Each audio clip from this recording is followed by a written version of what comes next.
Right now, sitting inside your superannuation account, there is a decision that affects your retirement more than almost anything else you will ever do with your money.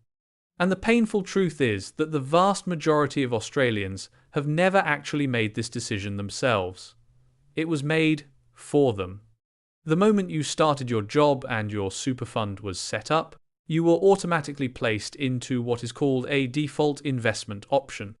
And for most people, that default option sits there for years, sometimes decades, completely unexamined. No conscious choice was ever made. The fund simply decided for you. And here is the part that most Australians genuinely do not understand.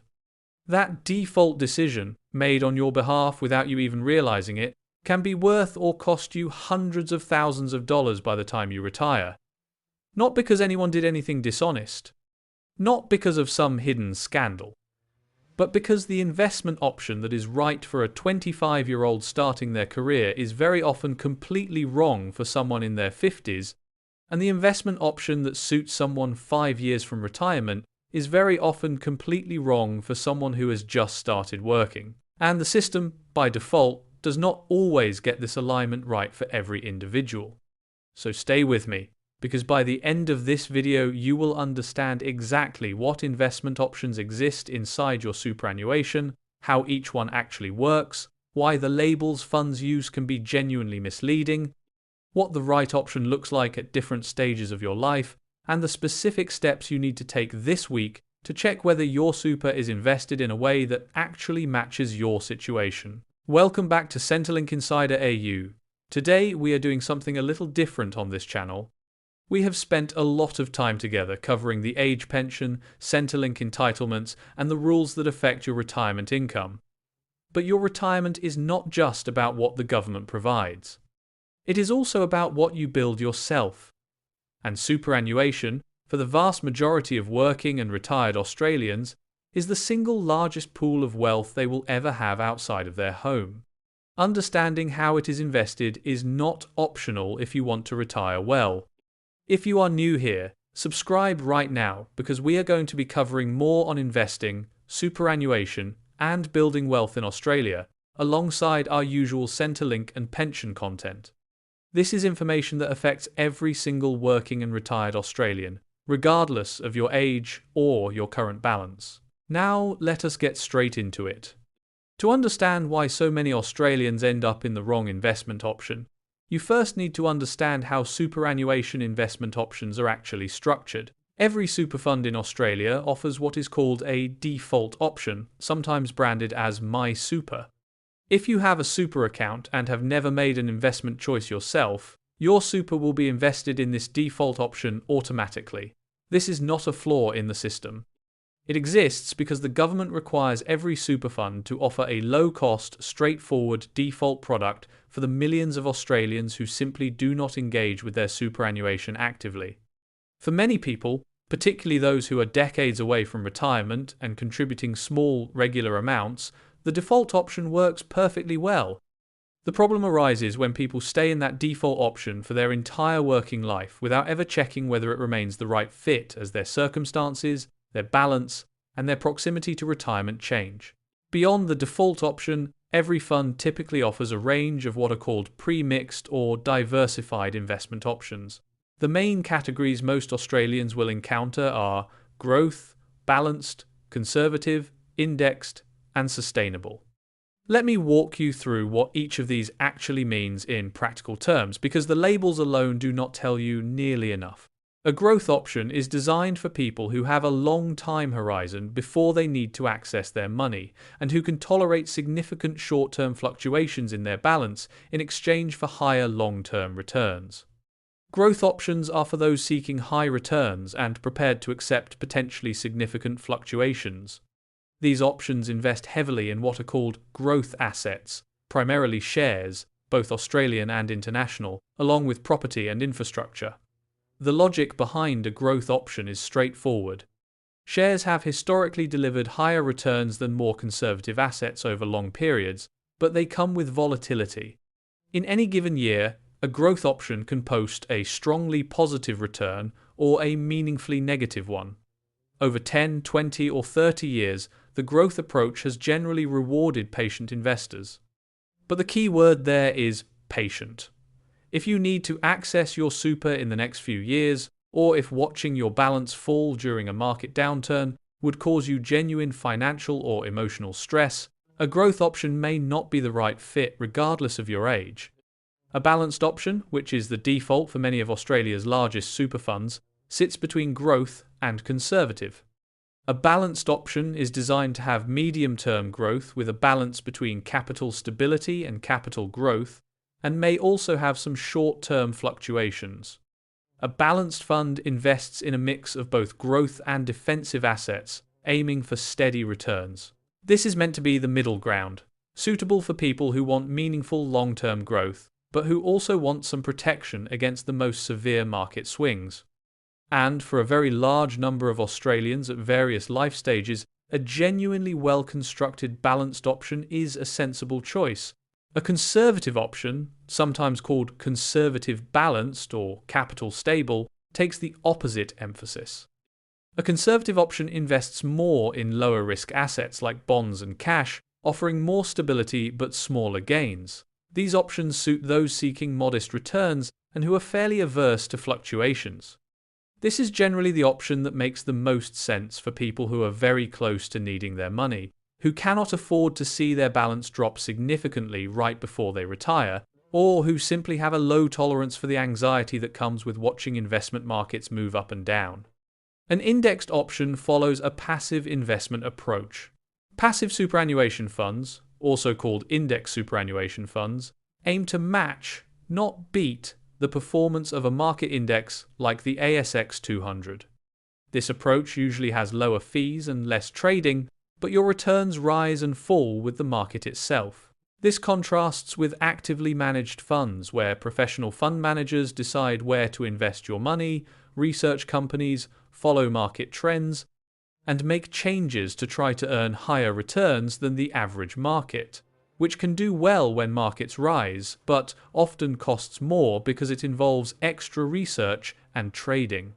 Indexed options have become increasingly popular in Australia specifically because of the fee difference, and because a significant body of long-term research suggests that the majority of actively managed funds fail to consistently outperform their relevant index after fees are taken into account. A sustainable or ethical option layers an additional screening criteria on top of one of the risk profiles above. Ethical or ESG investing is when a fund considers sustainability, including environmental, social, and governance factors, to inform their investment strategy. They may specifically target certain industries or investments, or specifically exclude certain industries or investments. These options exist for Australians who want their superannuation invested in a way that aligns with their personal values, while still pursuing a genuine investment return. Now, here is the first major mistake that costs Australians money, and it is one that most people have never even considered. The labels that funds put on their options do not always accurately reflect the actual underlying risk and asset allocation. As one financial advisor put it directly, a balanced fund is not always a true balanced fund with most funds these days. Many are every day of the week a growth fund that they slap the name balanced on. The advice is to always check the actual asset allocation in the product disclosure statement before assuming your option is conservative or balanced based on the name alone. This is genuinely important to understand. Two funds can both call their flagship product balanced, and one might have 60% of its money in growth assets like shares, while another has 76% in growth assets. The risk profile and the potential for short-term losses can be meaningfully different, even though the marketing label is identical. This is precisely why simply choosing an option based on its name, without looking deeper, can leave you in a position you did not intend to be in. Now let's talk about why getting this choice wrong is so expensive. And I want to walk you through the mechanics of why this matters so much over time. The first mechanism is the power of compounding over a long working life. If you are in your 20s or 30s, and you are sitting in an overly conservative option because that is simply what you are defaulted into and have never reviewed, you are giving up decades of potential growth that compounds on itself year after year.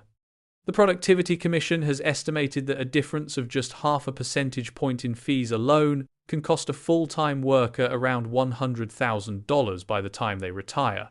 Now, think about that figure in the context of investment returns rather than just fees. The gap in long-term average returns between a genuinely conservative option and a genuinely growth-oriented option is typically several percentage points per year, not half a point. Over a 30 or 40-year working life, the compounding effect of being in the wrong option for your stage of life can be the difference between a comfortable retirement and a financially stressed one. The second mechanism works in the opposite direction, and it is just as important. If you are within a few years of retirement and you remain in a high-growth option because you simply never reviewed your super, you are exposed to the risk that a significant market downturn could substantially reduce your balance right at the moment you are about to start relying on it. This is sometimes called sequence of returns risk. It does not matter what your average return looks like over 30 years if a sharp downturn happens in the 2 or 3 years immediately before you retire and you are forced to start drawing down your balance while it is depressed. This is precisely why many funds and many financial advisors recommend gradually shifting toward more conservative options as retirement approaches, a strategy that some funds now build in automatically through what are called life cycle products. A life cycle structure groups members into separate cohorts based on the year they were born, and the fund adjusts the asset allocation of each cohort to more defensive assets as they get older, lowering risk as they near retirement. If your fund does not automatically do this for you, and many do not, the responsibility falls entirely on you to make that adjustment yourself at the right time. The third mechanism, and this is the one that affects every single Australian regardless of which option they are in, is fees. Total annual fees vary widely, from around $300 a year on the cheapest MySuper options to over $1,000 a year on some platform products for the exact same $50,000 balance. That difference, paid year after year, compounds against you in exactly the same way that investment returns compound for you. A fund charging an extra $700 per year compared to a low-cost alternative is not just costing you $700 in any single year. It is costing you that $700 plus all the investment growth that $700 would have generated had it remained invested every single year for the rest of your working life. Look at the total cost ratio, not just the headline admin fee. Look at administration, investment, and any advice fees rolled in together, because this is the part most people skip. Now, let me address something directly, because I know some of you watching this are thinking about whether you should be more aggressive or more conservative with your own super right now. I am not going to tell you which specific option to choose, because that genuinely depends on your individual age, your balance, your other assets, your risk tolerance, and how close you are to needing the money. What I can do is walk you through the framework that financial professionals actually use to think about this decision, so you can apply it to your own situation with confidence. The first factor is your investment time horizon. This is simply how many years remain before you expect to start drawing down your superannuation. If you are in your 20s, 30s, or even your 40s, your time horizon for at least a significant portion of your balance is likely 2 or 3 decades or more, even if you plan to retire in your 60s, because the money you are contributing today will likely remain invested for many years into your retirement as well. A longer time horizon generally supports a higher allocation to growth assets, because you have time to ride out short-term volatility. As you move into your 50s and especially your 60s, that time horizon shortens considerably for the portion of your balance you expect to need in the near term, which is the core argument for becoming progressively more conservative as retirement approaches. The second factor is your risk tolerance, which is a genuinely personal consideration separate from your time horizon. Some Australians, even decades from retirement, find watching their balance fluctuate significantly to be genuinely stressful in a way that affects their well-being and their financial decision-making. If a 20% drop in your super balance during a market downturn would cause you to panic and potentially make poor decisions like switching to cash at exactly the wrong moment, then a slightly more conservative allocation than the textbook recommendation for your age might actually serve you better in practice, Because the worst outcome in superannuation investing is not being in a moderately suboptimal option. It is panicking during a downturn and crystallizing losses by switching to cash right before markets recover. The third factor is the size of your balance relative to your other assets and your overall financial position. Self-managed super funds give full investment control, but come with compliance, obligations, costs, and time, and generally suit balances over $200,000 to $250,000 where the fixed costs can be justified. For Australians with smaller balances, the additional cost and complexity of a self-managed fund typically is not worthwhile, and a well-chosen option within an established industry or retail fund makes far more sense. For those with larger balances and the time and inclination to manage their own investments directly, a self-managed fund opens up additional flexibility, though it is genuinely not the right choice for everyone and requires careful consideration of the ongoing compliance burden involved. Now, let me give you the practical, step-by-step process for actually reviewing and, if necessary, changing your superannuation investment option, because understanding the theory is only useful if you actually act on it. The first step is to find out exactly which option you are currently in and what its actual asset allocation looks like. Log into your superfund's online portal or app and look for your investment option or investment choice section. Most funds will show you the name of your current option, but do not stop there. Look for the product disclosure statement for that specific option, which every fund is legally required to make available. Inside that document, you will find the actual percentage breakdown of growth assets versus defensive assets. Always check the actual asset allocation before assuming your option is conservative or balanced based on the name alone. If your current option has, for example, 80% allocated to growth assets like shares and property, that is a meaningfully different risk profile from an option with 50% in growth assets, even if both happen to be called balanced by their respective funds. The second step is to check your fees in actual dollar terms rather than just as a percentage. A 0.5% fee on a $50,000 balance is $250 per year. On a $300,000 balance, that same 0.5% is $1,500 per year. Always convert percentages to dollar amounts at your actual balance, because the same percentage figure means very different things depending on how much you have invested. Your annual member statement should show you the total fees you paid in dollars over the past year. The MoneySmart benchmark to aim for is total fees under 1% of your balance per year. If your fees are meaningfully above that benchmark, it is worth understanding exactly what you are paying for and whether the additional cost is justified by additional services, advice, or genuinely superior long-term performance. The third step is to compare your fund and your specific investment option against alternatives using independent comparison tools rather than relying solely on marketing material from any individual fund. The ATO's free Your Super comparison tool at ato.gov.au/yoursuper compares MySuper products by 7-year net return and annual fees in dollar terms at your balance level. You can pin up to 6 products to compare side by side, and each result links through to the fund's website for more detail. The default balance used by the tool is $50,000, which understates fees if you have more, since dollar-based admin fees scale with balance, so make sure to use the filter to enter your actual age and balance for an accurate comparison. Beyond the ATO tool, independent comparison services including CanStar, Super Ratings, and ChartWest publish detailed fund analysis that is updated regularly and goes beyond the MySuper-only scope of the government tool. For a full comparison of all your options including choice products, these services are worth consulting, and always compare like-for-like investment options, meaning balanced against balanced and growth against growth, over at least 5 to 7 years, because a high-growth option returning 9% compared against a conservative option returning 5% tells you nothing useful about which fund is genuinely performing well for the risk it is taking. The fourth step is to look at performance over the right time frame, not the most recent headline number. Net returns over 7 to 10 years are the single most useful number, with net meaning after all fees and tax.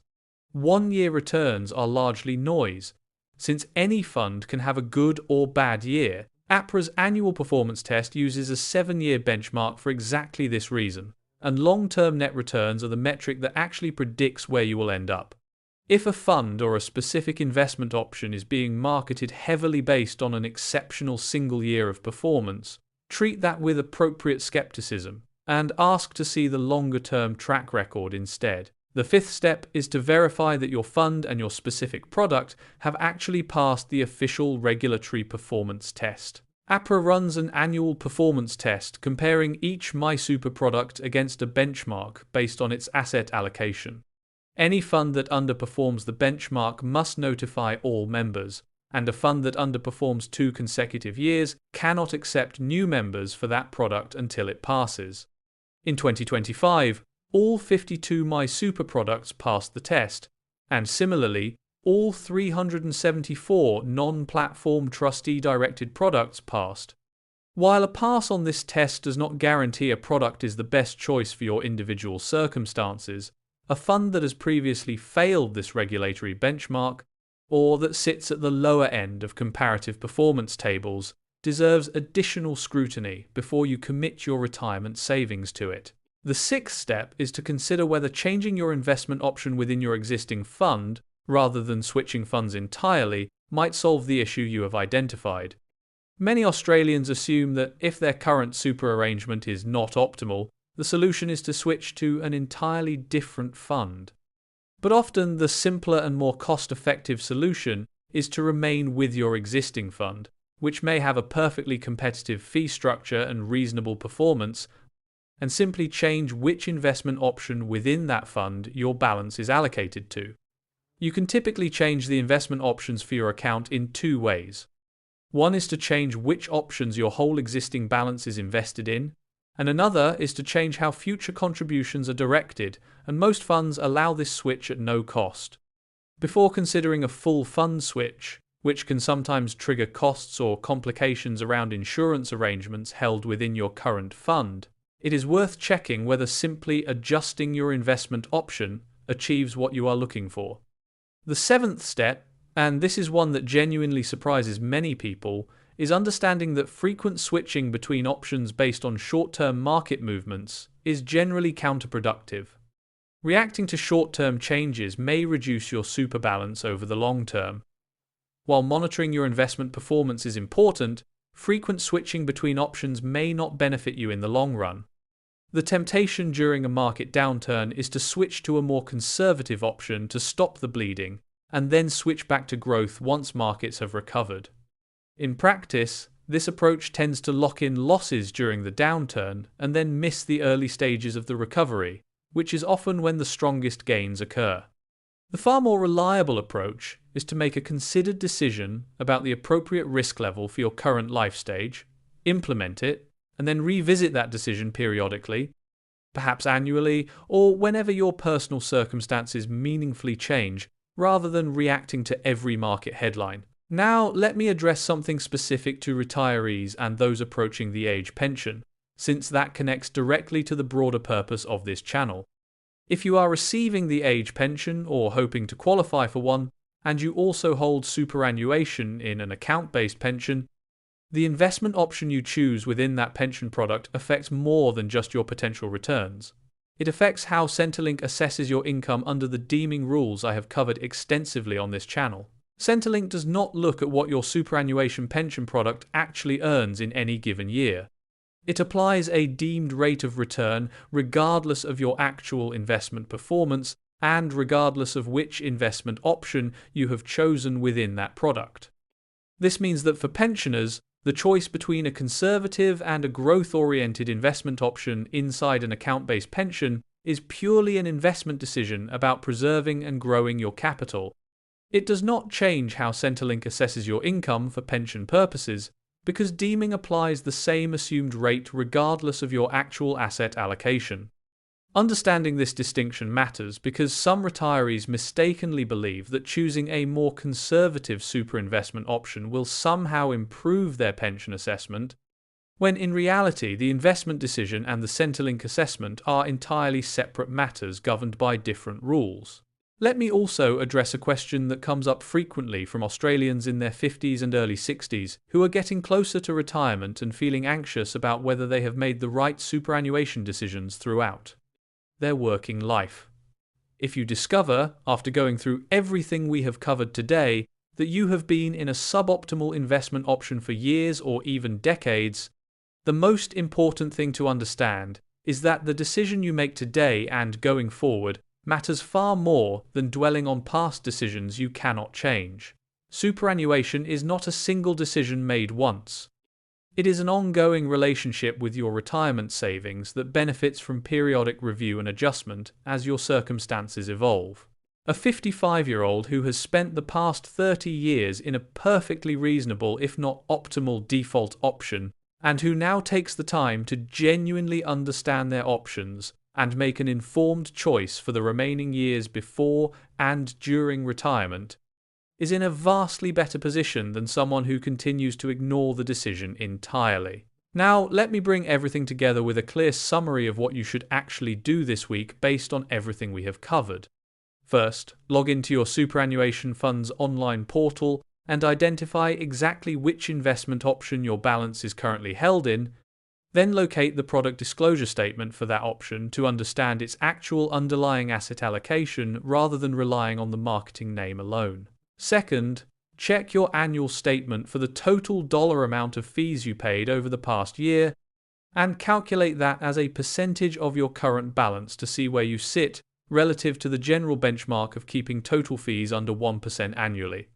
Third, use the ATO's free Your Super comparison tool, entering your actual age and balance rather than relying on the default settings to see how your current fund and option compares to alternatives on fees and long-term net returns. Fourth, honestly assess your own time horizon and risk tolerance using the framework we discussed, considering not just your age, but how many years remain before you genuinely expect to need to draw down your balance, and how you would realistically react emotionally and financially to a significant short-term drop in your balance. Fifth, if you identify a genuine mismatch between your current investment option and what makes sense for your situation, investigate whether adjusting your investment option within your existing fund solves the issue before considering a full switch to a different fund entirely. And sixth, if your superannuation balance is substantial, if your situation is complex, or if you are approaching retirement and want to make sure your transition from accumulation into drawing an income is structured correctly, this is a genuine moment to invest in professional financial advice. The cost of a proper advice session is typically a small fraction of the value that getting these decisions right can add to your retirement outcome over the years that follow. The superannuation investment option that most Australians get wrong is not usually a result of any single dramatic mistake. It is the quiet, compounding cost of never having actively engaged with a decision that was made for them by default years or decades ago, and that has simply never been revisited as their life and their proximity to retirement changed. The information and the tools to fix this are genuinely accessible and largely free. The only thing standing between most Australians and a meaningfully better retirement outcome is taking 20 minutes this week to actually look.